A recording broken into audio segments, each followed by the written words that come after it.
다시요. 말꾼이 아닌 일꾼이 되어야 합니다.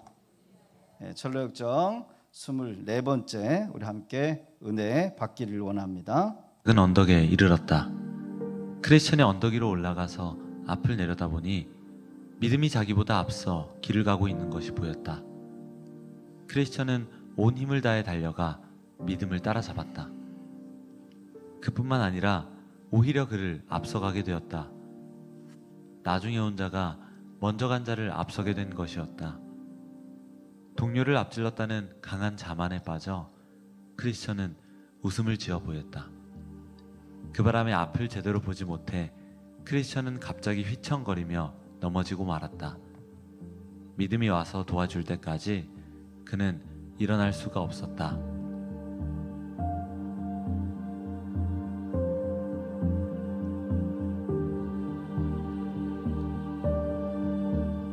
그 후 두 사람은 순례길을 오는 동안 각자 겪은 모든 일들을 재미있게 주고받으며 다정하게 걸어갔다. 크리스천이 멸망의 도시를 떠난 후 유황불이 떨어져 도시가 멸망할 것이라는 말이 퍼졌고 믿음은 그 위험을 피하기 위해 순례길을 떠났다고 했다. 크리스천은 변덕쟁이의 소식을 물었다.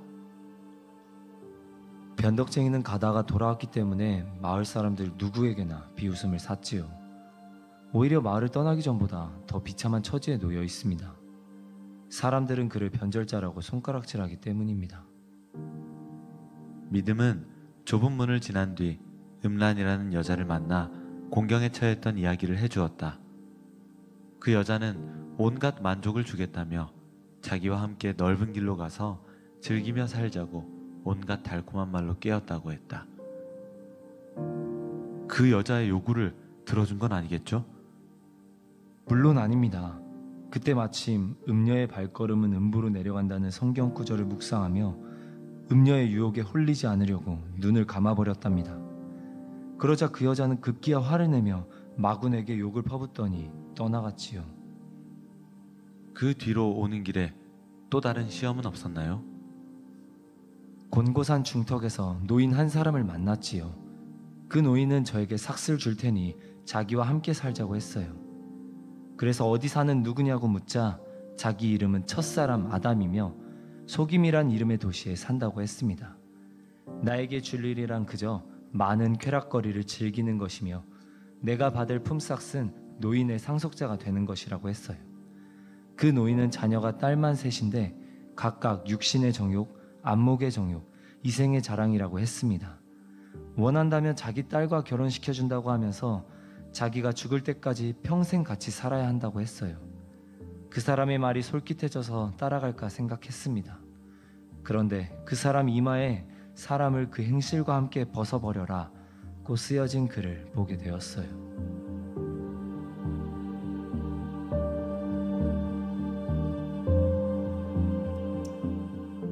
그래서 어떻게 했습니까? 노인이 아무리 듣기 좋은 소리를 할지라도 그 노인을 따라갔다가는 평생 종으로 혹사당하다가 비참하게 죽을 것이라는 생각이 번뜩 들었습니다. 그래서 그 제안을 거절하고 더 이상 말을 하지 않았습니다. 몸을 돌려 노인으로부터 도망치려고 하자 그가 제 몸을 붙잡고는 온 힘을 다해 자기 쪽으로 당기는 것을 느꼈습니다. 저는 오호라 나는 진정 공고한 자로다를 부르짖으며 그 즉시 공고산을 뛰어 올라갔습니다.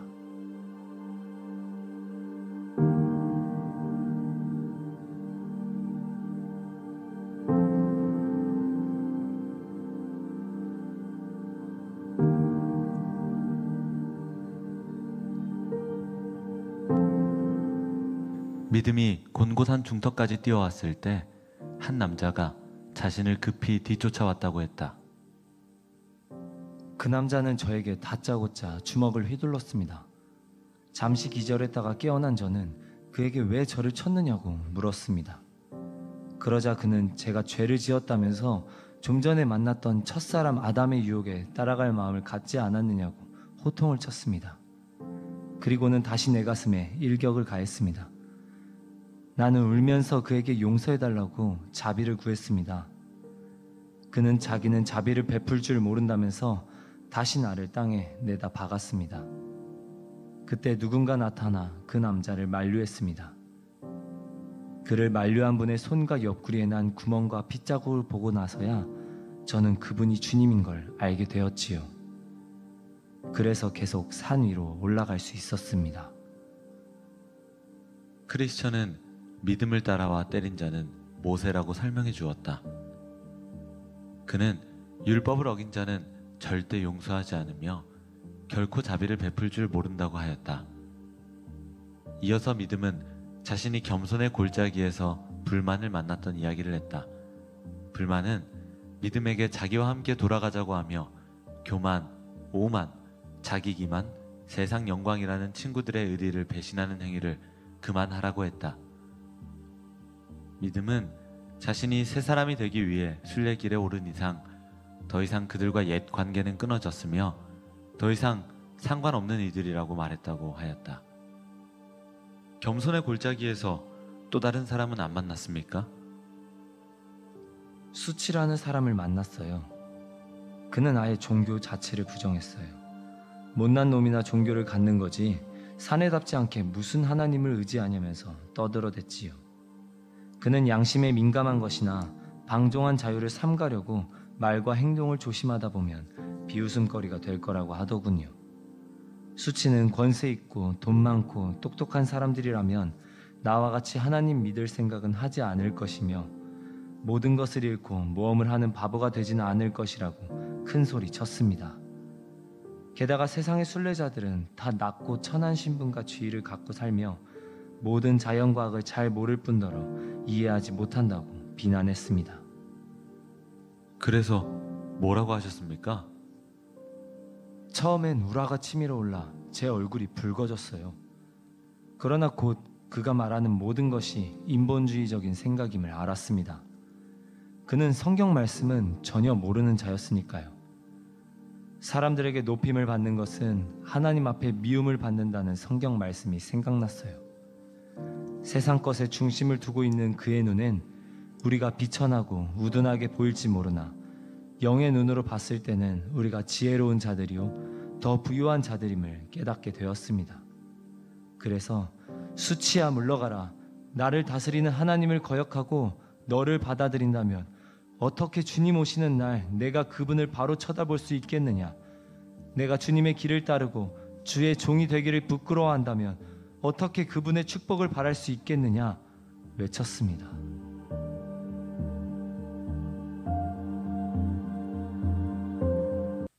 말이 아닌 능력으로 살아가는 신앙이 되어야 될 줄로 믿습니다. 따라해봅시다. 말이 아닌 능력으로 살아가는 신앙인이 되자. 할렐루야. 하나님의 나라는 말에 있지 않고 오직 능력에 있습니다.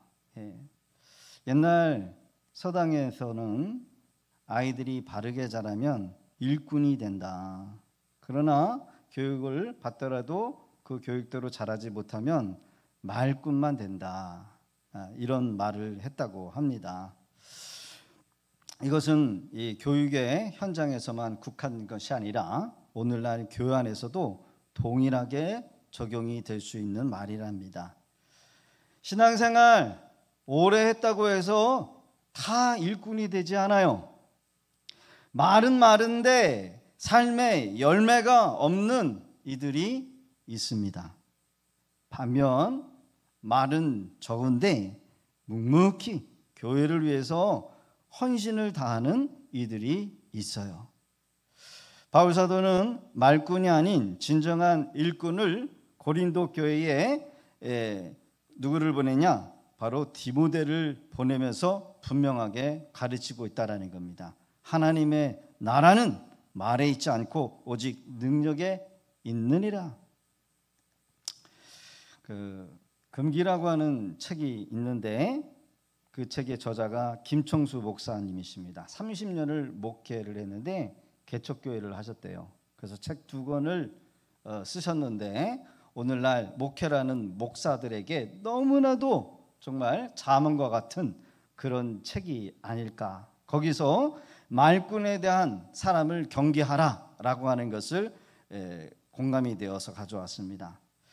말꾼, 이 교회 저 교회를 옮겨 다니면서 처음에는 열심히 듯하지만 결국 그 교회의 공동체에 상처를 남기는 철새형. 예, 철새가 뭐지요? 예, 텃새가 아니라 철새. 예, 돌아다니는 거야. 이 교회 저 교회 떠돌아다니는 그런 철새형 성도를 조심해라, 경계해라 라는 거예요. 대형 교회에서 예배만 드리고 떠나는 편의주의적 신앙주의, 그냥 예배만 드리고 이 교회 저 교회, 여러분 요즘에는 인터넷으로다가 목사님들 설교 듣고 다니잖아요. 편의주의 신앙, 또 개인주의적 신앙, 은둔형 신앙, 그런 사람들을 주의하라는 거예요. 개인주의적. 나 관여하지 마. 내 마음대로 신앙생활 할 거야. 내가 예배드리고 싶은 대로 예배드리고 나 봉사 강요하지 마. 싫어. 부담돼. 개인주의적. 같이 기도합시다. 같이 금식 기도합시다. 그러면은 부담돼서 시키지 말라는 거야. 개인주의적. 나 신앙생활 홀로 잘하고 있으니까 터치하지 마. 개인주의적 신앙주의. 그런 사람 조심하라는 거야. 공감이 되지요? 예, 그런 신앙인들 있어요, 없어요? 있어요. 개인주의적. 그러게 여러분, 신앙생활 오래 했다라고 다 일꾼이 되는 건 아니라는 거예요. 또 은둔형 신앙이에요. 은둔형. 몰래 교회 왔다가 사라지는 은둔형. 그 예수님도 그 무리를 원하지 않으시고 제자를 원하셔요. 오병이의 기적을 일으키셔서 예수님을 쫓아다녔던 그 무리들, 그래서 예수님이 제자들을 먼저 떠내보내고 그리고 예수님이 그 무리를 떠나가지고 배를 타고 옮겨 가십니다. 근데 그들이 찾아왔어요. 그래서 예수님이 호되게 야단을 칩니다. 너희가 내가 보여준 그 기적을 통해서 하나님을 보는 것이 아니라 먹을 것, 문제 해결받고 먹을 것, 그것 때문에 너희 나를 쫓는 줄을 안다는 거예요. 은둔형, 자기 중심, 자기 이익을 위해서 공동체적인 협력이 없는 신앙생활로 전락하게 되었다. 이 김총수 목사님의 금기에 그런 말꾼의 성도들을 조심하라. 거기에 그렇게 기록이 되어 있어요. 바울은 이런 문제를 직시하면서 고린도 교회에 누구를 보내냐? 디모데 목사를 보내요.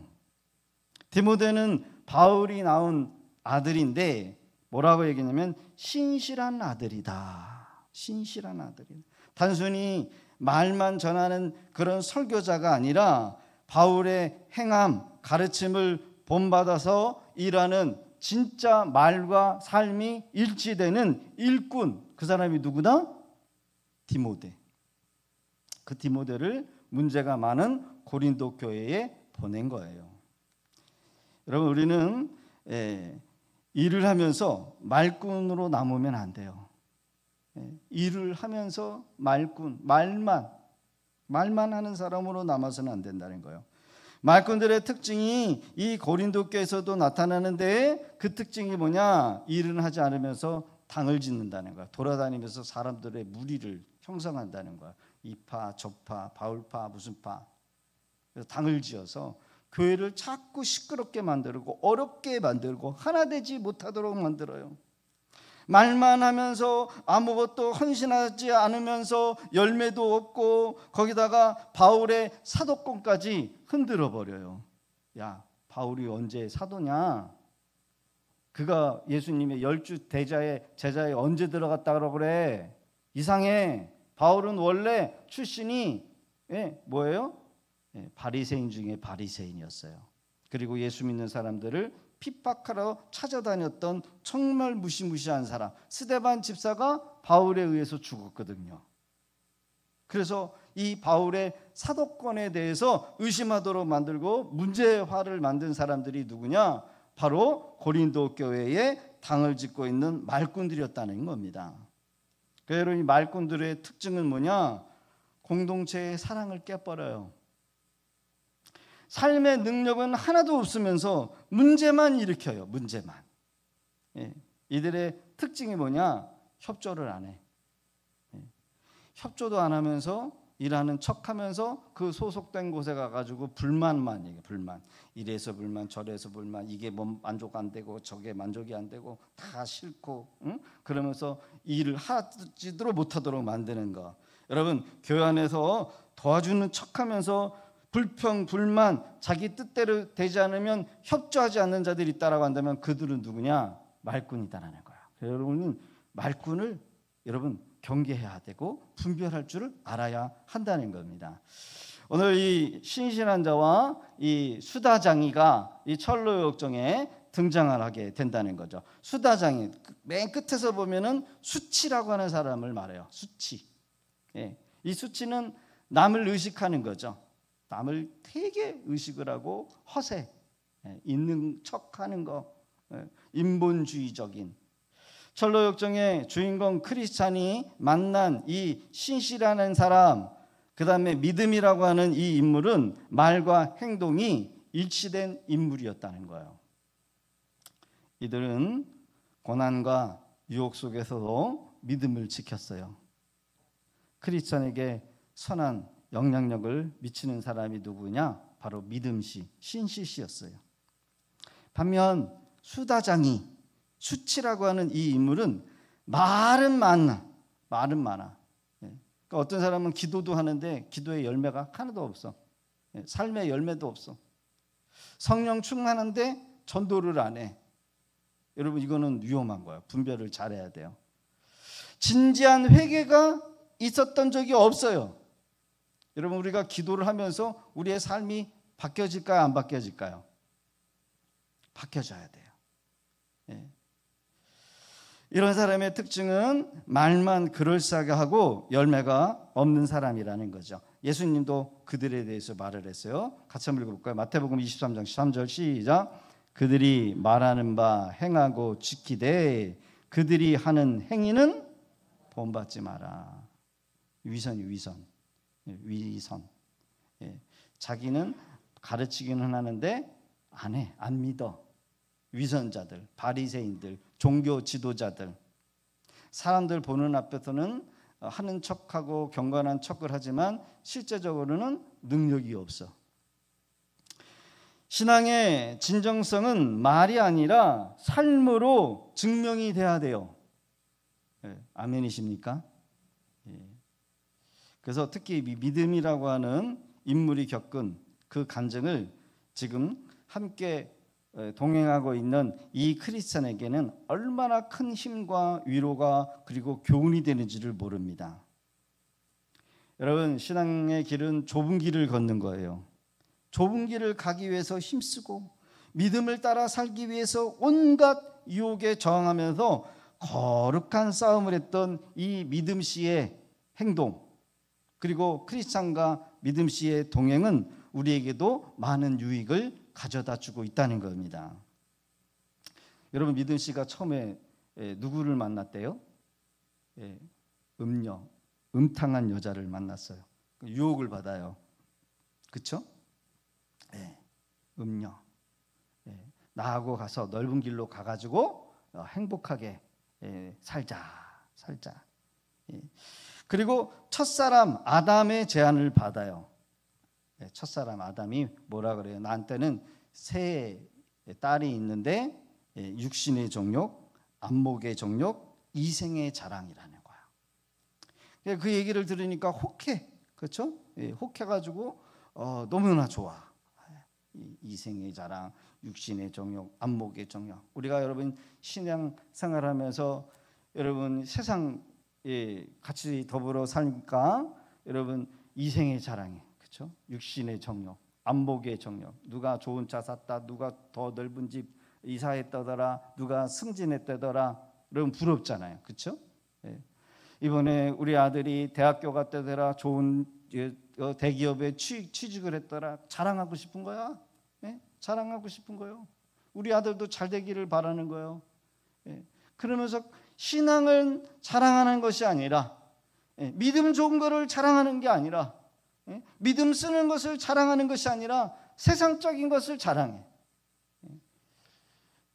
이번에 우리 사위가 사차 돌아가는 사위를 맞이했다고, 그렇죠? 의사, 변호사, 판검사, 사차 들어가는 사람 자랑하고 싶잖아요. 그런 것들이 다 뭐예요? 이생의 자랑이요. 그러게 여러분요, 이 육신의 정욕의 딸들과 결혼해서 죽을 때까지 자신과 살기를 원했다는 거예요, 믿음 씨한테. 근데 이 믿음 씨가 그거를 저버리고 그렇게 살면 안 되겠다라는 생각을 갖게 된 게 뭐예요? 그 안에는 말씀이 있었어요. 말씀이.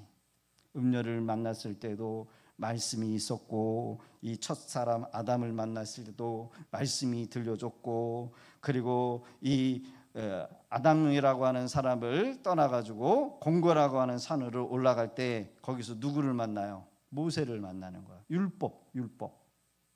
여러분, 율법. 여러분, 신앙생활에서 율법을 강조하는 사람들이 있어요. 교회를 만나도 목사가 율법을 얘기하는 목사님들이 있어요. 율법을 가지고 성도들을 억압하면서 무섭게 위협하는 거예요. 은혜는 얘기하지 않고 율법으로다가 성도들을 억압을 해요.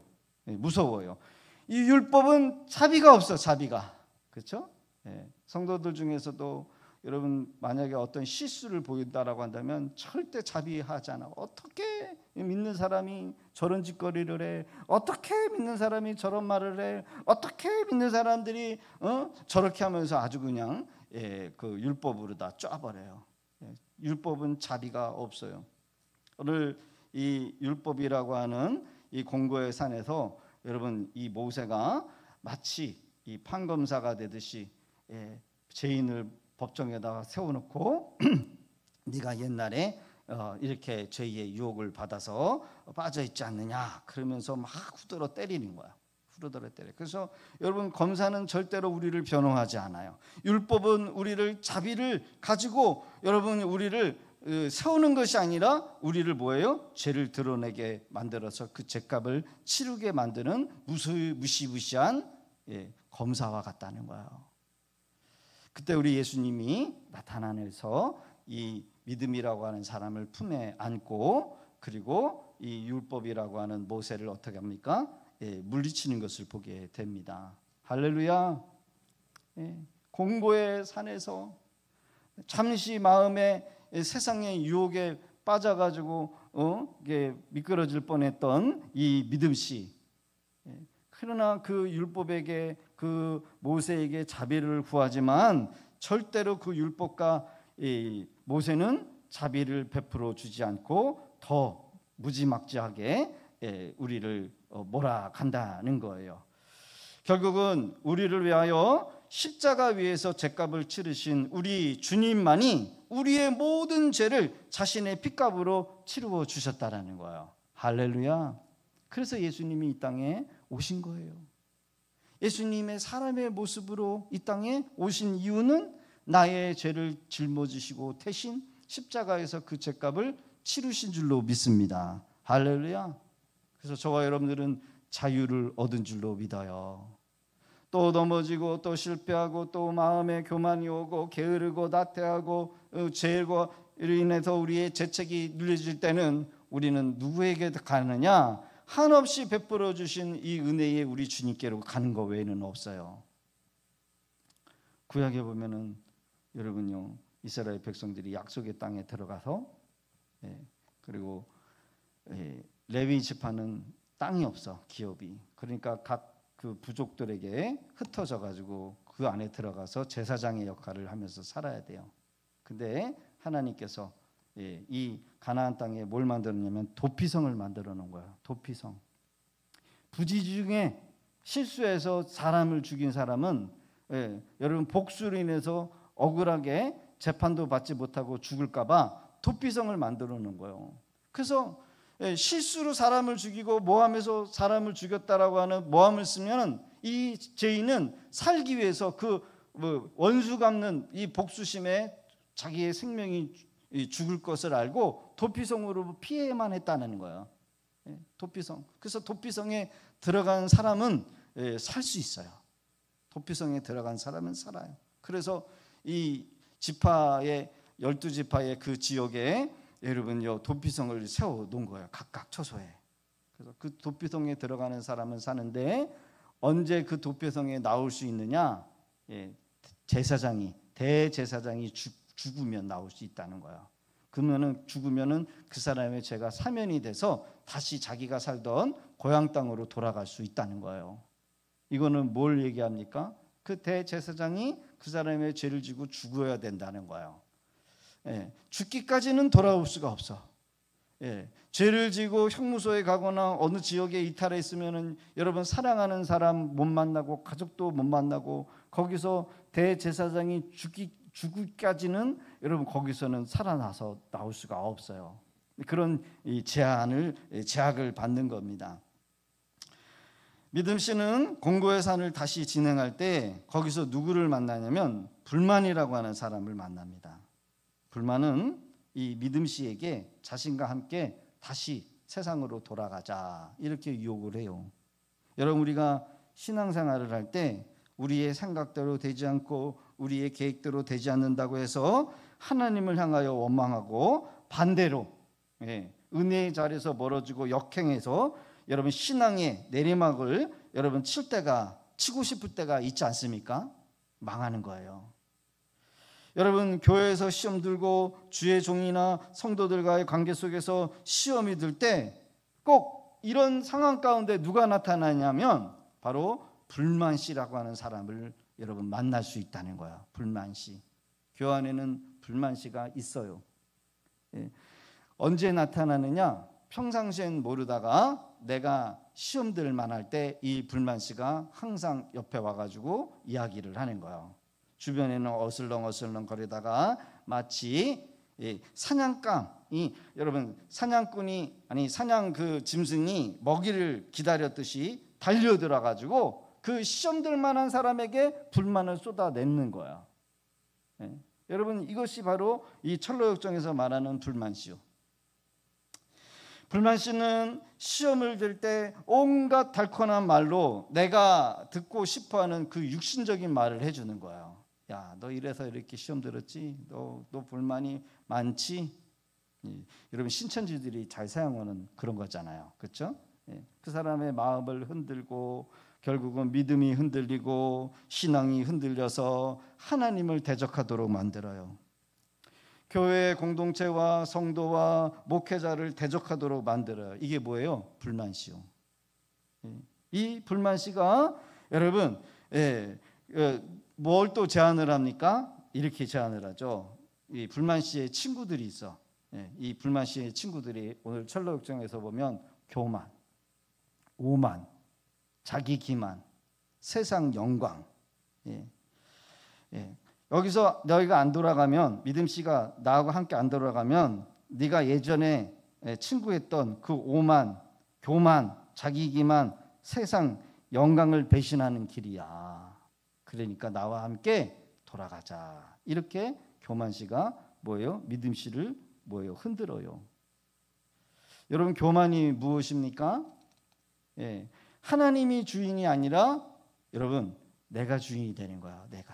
내가 내 인생의 주인이고 물질의 주인도 나고 자식도 여러분요 내 마음대로 하고 남편도 내 마음대로 하고 그래서 내가 주인이요. 교만이 그거요. 그래서 여러분 교만은 이렇게 속닥여요. 야, 너를 무시하잖아. 너 무시하잖아. 그렇죠? 너 아니면 안 되는데 너 무시하잖아. 이게 교만인 거예요. 여러분 겸손한 사람은 어떻게 해요? 내가 아니더라도 다른 사람. 그렇죠? 나는 아니야. 나보다 다른 사람을 높이는 거. 이게 교만이잖아요. 근데 겸손인데 교만은 그렇다라는 거예요. 오만은 뭡니까? 오만. 여러분 누구나 다 실수해. 적당히 하자. 우리는 거룩할 수가 없어. 그러면서 의도적으로 죄를 짓는 거예요. 의도적으로. 자기 기만이 뭡니까? 양심을 속이는 거예요. 자기의 그 신조를 강조를 합니다. 그래서 이 진실을 양심에 벗어나는 일을 무의식 중에 행할 수 있도록 강행하도록 만드는 게 뭐예요? 자기 기만이에요. 사람이 신앙을 가지고 자기 기만에 빠지면 진실을 왜곡해서 받아들인다는 거야. 이게 진실인데 그조차도 뭐예요? 왜곡해서 받아들여요. 잘하세요 이렇게 얘기를 했는데 나를 비웃는 걸로 받아들이는 거야. 아, 저 목사가 지금 나 비웃네. 열심히 하세요. 그래도 비웃고 있네. 이 진실을 뭐하는 거? 왜곡해서 받아들이는 거. 이게 자기 기만이 되는 거예요. 누군가가 신앙적으로도 권면을 해도 그것을 자신을 비꼬는 것으로 왜곡해서 받아들이는 거예요. 목사가 사랑하는 마음으로 여러분들을 위해서 기도하고 설교를 준비하고 말씀을 전해서 그 죄악된 길에서 돌아오기를 바라는 마음으로 전하는데 그거를 왜곡해가지고 받아들이는 거예요. 이게 바로 자기 기만이래요. 사실이 아닌 사건을 가지고 거짓으로 믿게 만들고 진실을 무시해버리고 그리고 이것은 결국은 자기를 방어하기 위한 자기 기만이 뿐이라는 겁니다. 세상 영광은 뭐예요? 사람들로부터 높임을 받는 겁니다. 여러분, 우리 예수 믿는 사람은 성령으로 거듭나고 난 이후에는 여러분 우리가 높아져서는 안 돼요. 우리가 높아져서는 안 돼요. 천지 만물을 지으신 창조주 하나님께 영광을 돌리는 것이 우리의 목적이요. 여러분, 우리가 우리를 위해서 찬양합니까? 나 좋으려고, 나 기분 좋으려고 찬양하러 올라왔습니까? 그거 아니에요. 하나님이 우리를 지으신 목적은 우리를 통해서 하나님이 영광을 받고 하나님의 찬양을 드러내는 거. 이것이 여러분 우리가 찬양의 목적인 거예요. 믿으십니까? 자신이 영광을 받고 마귀에게 영광을 돌리는 거, 우리의 본질을, 우리의 사명을 하나님께로 돌리는 것이 아니라 자기의, 자기 자랑, 자기 영광으로 나타나는 거. 여러분, 이것이 뭐예요? 세상 영광이라는 거예요. 여러분, 인기, 그렇죠?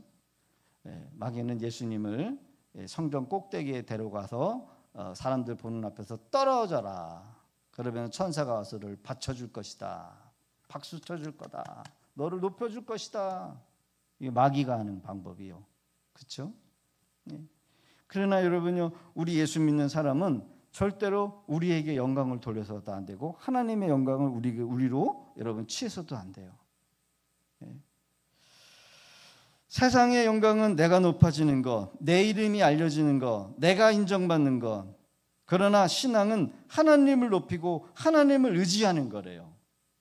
그러기에 믿음의 사람에게 오는 이 영광을 쫓는 한 여러분 하나님을 향한 믿음은 흐려질 수밖에 없다는 겁니다. 이 믿음씨가 불만이 제시하는 이 사람들과 더 이상 나하고 상관없는 사람이야.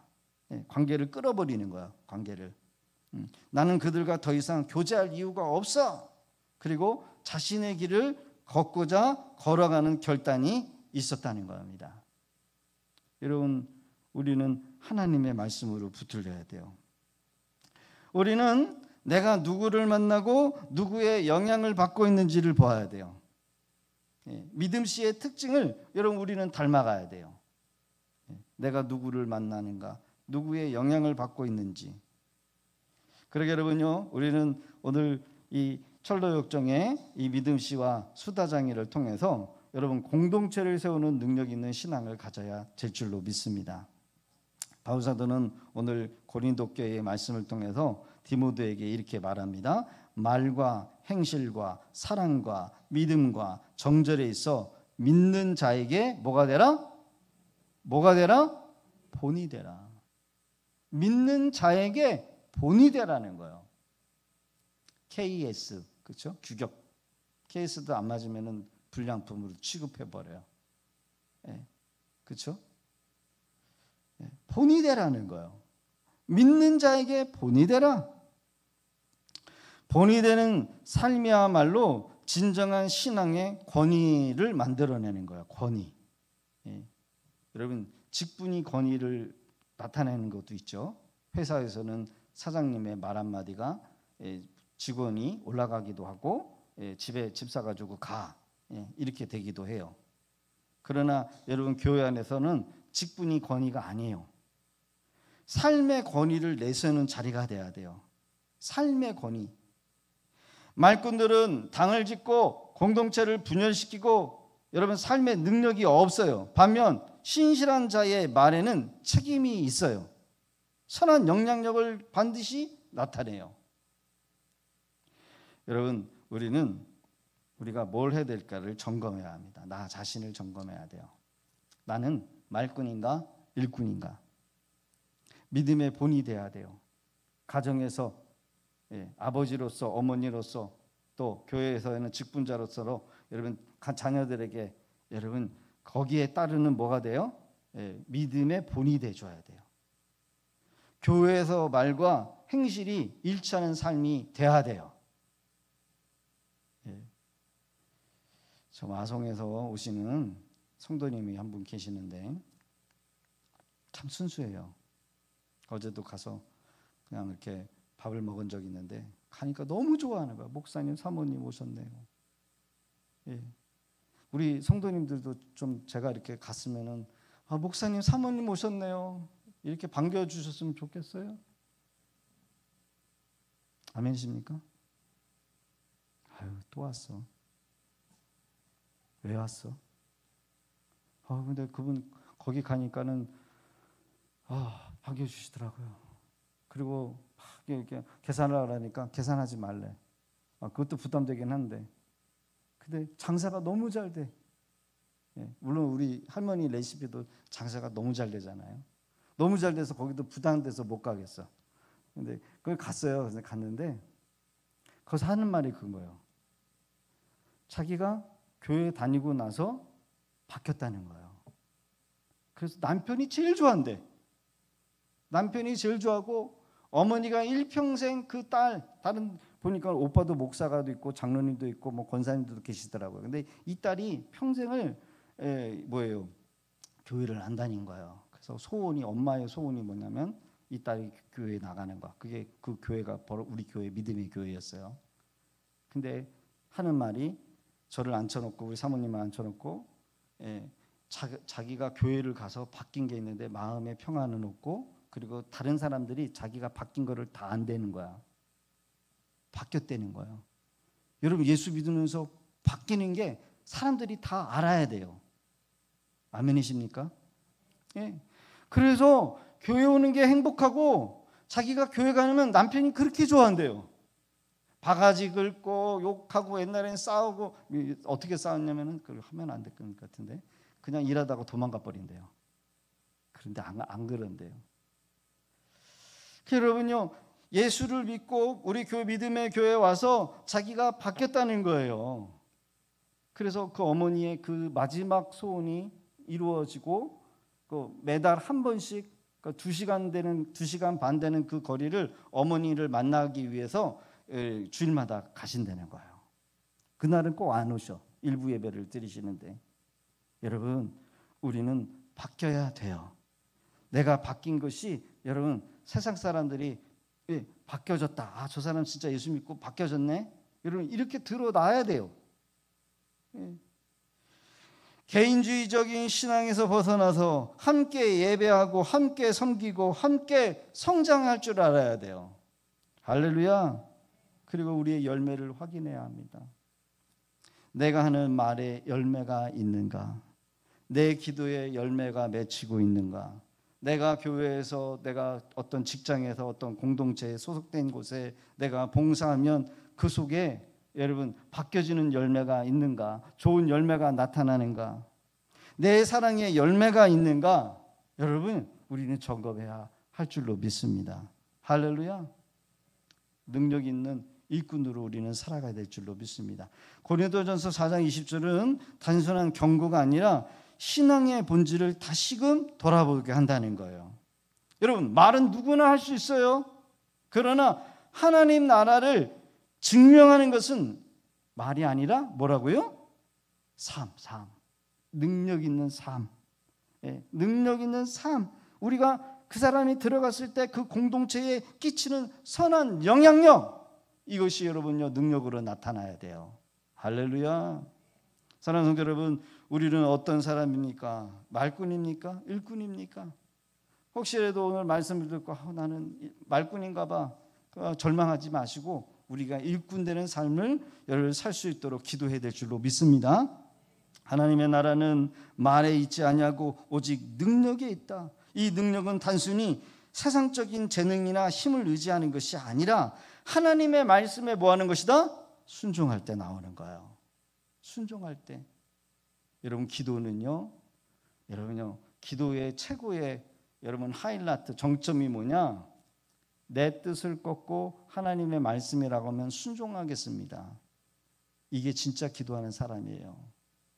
아직도 내가 살아있고 뭐 시키면은 말도 많고 자기 의견 얘기하고 자기 고집 부리고 자기 승질 부리고 여러분 그거는 기도가 여러분 더 해야 돼. 그래서 여러분요 하나님의 말씀에 순종하는 것은 최고의 여러분요 기도의 정점이에요. 하나님의 말씀으로 살아내면서 내 삶의 자리에서 믿음의 열매를 맺는 영적인 능력을 의미하는 것이다. 우리는 하나님을 예배하고 경배합니다. 신실한 성도들과 교제를 나누고 신실하신 하나님의 품성을 이루어 감으로써 우리가 신실하신 그 하나님의 자녀를 여러분 믿지 아니하는 사람들에게 여러분 나타낼 수 있도록 해야 한다는 거죠. 말꾼이 아니라 일꾼으로서 내가 먼저 섬기고 직장도 먼저 좀 일찍 가고 더 늦게 가고 다른 사람들 여러분 어려운 문제 있으면 외면하지 말고 섬기고 커피도 좀 타다 주고 내 물질 좀 써서 여러분요 좀 섬기고 할렐루야. 예.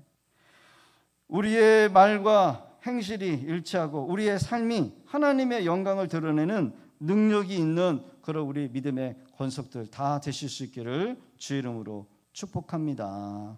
오늘 주신 말씀 붙들고 우리가 함께 기도하기를 원합니다. 하나님,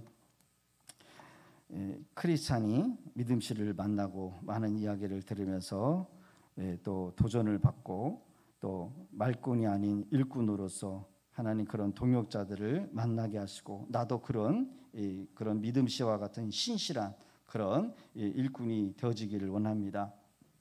목사가 어디를 보내면 정말 디모데와 같은 그런 리더와 같은 셀 리더와 같은 그런 믿어도 될 수 있는 그런 신실한 목자가 작은 목자가 되기를 원합니다.